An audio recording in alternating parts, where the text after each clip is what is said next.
Good morning, everybody. I'm doing a quick recording in which I'm explaining a little bit more in-depth assignment 2 and what is expected of you, because I'm getting more and more queries that students are confused about what is expected of them. So I'm going to quickly share my screen. And this is where you are going to find assignment 2. It will be on your module site. Under the tab assignment 2, here's all the instructions. Read these instructions carefully. There is the assignment with the questions. Here is the performer. Use of the performer is not compulsory. Please, you have got to start reading the instructions.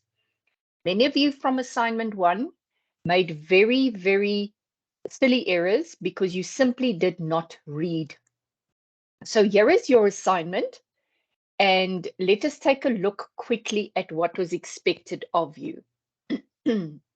So first of all, assignment 2 opens up, and it looks like this. Here's your module code, the due date, the unique number, and 50 marks.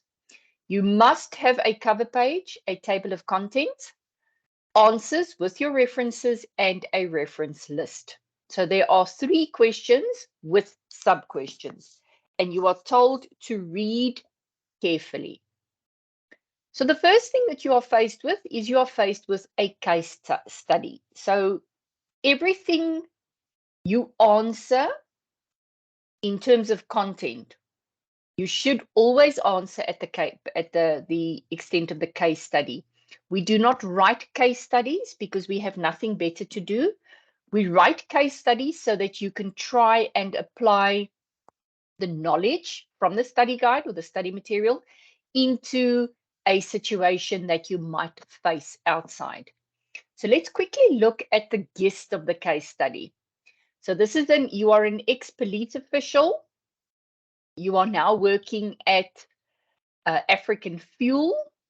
You have been approached by your office manager to investigate misconduct, alleged misconduct, under that policy against a certain person. So now you go and you view the footage and you see, okay, this person did arrive at a specific time, filling containers with diesel, loading them onto his vehicle, exiting the property. Then you chat with this person and you just inquire and ask. Remember, the principles of interviewing is first to establish rapport.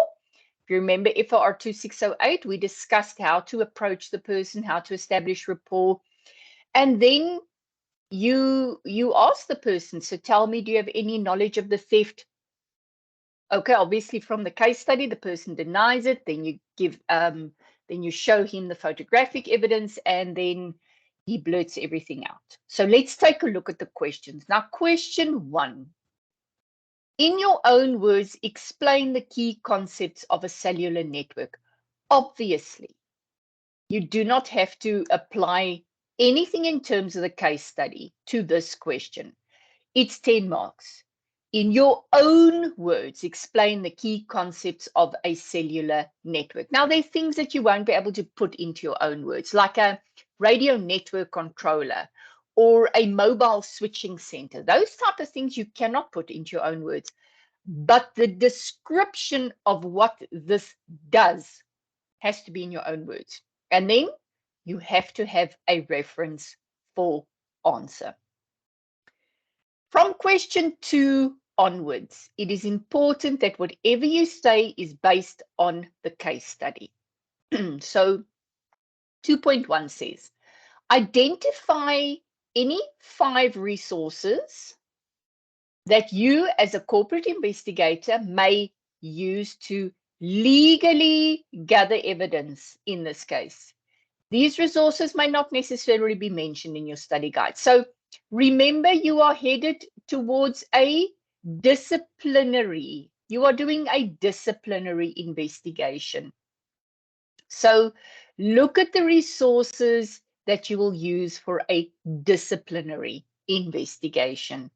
And think about these resources in terms of cost, time, access. Do you have legal access to that? And I must say at this stage, you do not have any legal access to Mr. Malan's cell phone. You cannot access his cell phone legally. Okay? So please do not mention cell phones. Question 2.2 flows from 2.1. Using the answers provided in 2.2, explain the evidential value of each resource. So let's say, for example, one of the resources I may have mentioned is surveillance footage. So surveillance footage, the evidential value of the surveillance footage, if I access it legally, if I obtain a statement from the person who is the controlling officer of the surveillance footage, if I maintain chain of custody, and I can prove at the disciplinary hearing that it's untainted footage, it can show Mr. Malan entering the premises, and it can show all the things. It can link him on the video footage. Okay. So for 2.2, you might not necessarily be able to put in references, unless, of course, you used a reference that is not in your study guide and you want to unpack it a little bit more here, and you are explaining from literature the evidential value of the source, then you would add a source here. Question 2.3, explain how the low-card principle applies to this case. So in assignment 1, you had to, the correct answer of the question on the cell phone was the Lochner principle. Now we are asking about the low-card principle. Remember, every touch leaves a trace. So look at the case study and consider from the case study, how can the low-card principle apply in this instance? Question 2.4, discuss whether the use of a polygraph would be a viable option to gather evidence of the alleged misconduct. Basically, you're going to have to know what a polygraph is. You're going to know under what conditions may a polygraph be used. You must know the evidential value, and then you argue for or against whether a polygraph would be a viable option. Question 3. Question 3 is your long question. It counts 15 marks. Now, question 3, you have to discuss in your own words whether it's permissible for you as a forensic investigator to use the pointing out to the crime scene where diesel was delivered to gather evidence. So in other words, Mr. Malan has said he will show you where he dropped off the diesel. Some of you have asked, but if he's already said, you know what, he did take the diesel, what is the purpose? You know, when you get to a trial, anything can happen. So even if the suspect confesses to everything, but he also says that he will do a pointing out, don't think that the confession, when you deliver it at whatever tribunal, will necessarily be sufficient. Anything can happen, and that confession may be overturned if you forgot just one little aspect. So in this instance, you must answer the following questions. You must answer whether, in your discussion, what is a pointing out? You must answer what is the evidential value of a pointing out. Now, when we talk about the evidential value, in terms of evidence, what does the pointing out produce that you can then take to the disciplinary hearing and say, this is what we found?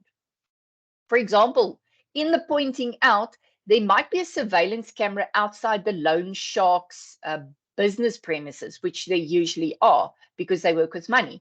And then you might be able to gain access to the surveillance footage, which then shows Mr. Malan dropping off the diesel. For example, You must also say, what are the admissibility requirements of a pointing out? In other words, what does legislation say must happen for a pointing out to be permissible? And then obviously, can you as a corporate investigator conduct the pointing out? And that is an important question. Don't address the various phases. Please don't go through that. Make sure that you focus on these elements. It's 15 marks. So align your mark allocation accordingly. And then here is the mark allocation for the referencing. So we are going to look holistically at the referencing for the assignment. So 5 marks if everything is done correctly, between 3 and 4 marks if there are an error perhaps here and there, between 1 and 2 marks if it's not properly done, and then 0 obviously if there's either irrelevant or non-credible resources. So this is assessment 2. Please also remember, in a PDF format, upload, double check that the document that you are uploading is the correct document. Double check that it's the PDF and that it opens and it's all the pages. Double check that you are uploading the correct assignment, that you are not uploading your tutorial letter or your study guide. Because I am not your admin assistant. It's not my job to double check your administration. If we start marking and we are done marking and I see, oh dear, Janet has uploaded a blank page or her study guide, Janet is going to get 0. You will not get an opportunity to resubmit. You are third year. You have to start taking responsibility for what you are doing and double checking. Yes, mistakes can happen, mistakes can happen. Therefore, double check what you are doing. Okay, so I hope that you have found this training intervention of value and that you will use it going forward. And I hope I receive very good assignments in terms of your submissions. And then I bid you all a very good day.